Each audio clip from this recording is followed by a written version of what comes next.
ইসরায়েলের প্রধানমন্ত্রী বেঞ্জামিন নেতানিয়াহুর নেতৃত্বে গাজায় একের পর এক সামরিক অভিযান অব্যাহত রয়েছে, যেখানে প্রতিনিয়ত বেড়ে চলেছে প্রাণহানি। প্রতিশ্রুতি ভঙ্গ করে এক ধরনের উন্নততা নিয়ে ইসরায়েল গাজায় আগ্রাসন চালিয়ে যাচ্ছে। সবশেষ হামলায় নিহতের সংখ্যা 500-এর কাছাকাছি পৌঁছেছে, যাদের অধিকাংশই নারী ও শিশু।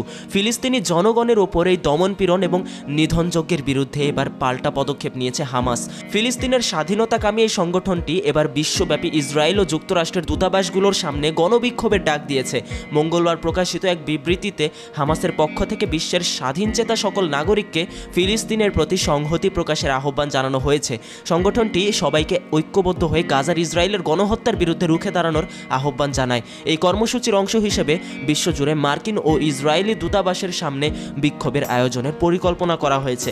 হামাসের পক্ষ থেকে বিক্ষোভের অংশগ্রহণকারী ফিলিস্তিনি পতাকা বহন করতে অনুরোধ করা হয়েছে, যাতে বিশ্ববাসীর কাছে গাজার জনগণের দুর্দশা তুলে ধরা যায়।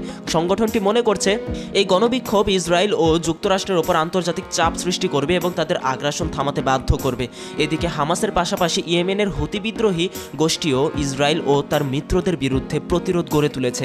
গত 72 ঘন্টায় চতুর্থবারের মতো মার্কিন বিমান বাহিনীর রণতরী ইউএসএস হ্যারি ট্রুম্যানকে লক্ষ্য করে হামলা চালিয়েছে তারা।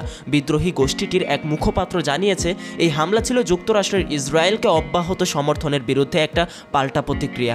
লোহিত সাগরের অবস্থানরত মার্কিন রণতরীতে চালানো এই হামলায় ইউএসএস হ্যারি ট্রুম্যানের পাশাপাশি বেশ কিছু অন্যান্য সামরিক জাহাজও ক্ষতিগ্রস্ত হয়েছে বলে দাবি করেছে হুতিরা। তাদের দাবি, ইয়েমেনে সামরিক হামলার প্রস্তুতি নেওয়ার সময় শত্রুপক্ষের গতিবিধি নজরে আসে এবং তখনই তারা ক্রুজ মিসাইল ও ড্রোন হামলা চালায়। অন্যদিকে যুক্তরাষ্ট্রের প্রেসিডেন্ট ডোনাল্ড ট্রাম্প সম্প্রতি এক নির্বাহী আদেশে স্বাক্ষর করেছেন, যার মাধ্যমে হুতি বিদ্রোহীদের দমনে আরও শক্তিশালী সামরিক বাহিনী মোতায়েনের নির্দেশ দেওয়া হয়েছে। মূলত লোহিত সাগরে বাণিজ্যিক জাহাজ চলাচল স্বাভাবিক রাখতেই এই পদক্ষেপ নেওয়া হয়েছে। তবে এই ঘোষণা আসার পরপরই মার্কিন সামরিক বাহিনী ইয়েমেনে ব্যাপক বোমা বর্ষণ শুরু করে, যার ফলে অন্তত 50 জন বেসামরিক নাগরিক নিহত হয়েছেন। 2023 সালের অক্টোবর মাসে ফিলিস্তিনি প্রতিরোধ অভিযান অপারেশন আল আকসা ফ্লাড শুরুর পর থেকেই হামাসের সঙ্গে সংহতি প্রকাশ করে আসছে হুতি বিদ্রোহীরা।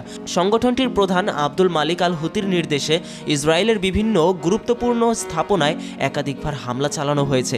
একই সঙ্গে ইসরায়েলের অর্থনীতিকে দুর্বল করে দিতে লোহিত সাগরে চলাচলকারী ইসরায়েলি বাণিজ্যিক জাহাজগুলোকে লক্ষ্যবস্তু করা হয়েছে বলেও জানা গিয়েছে।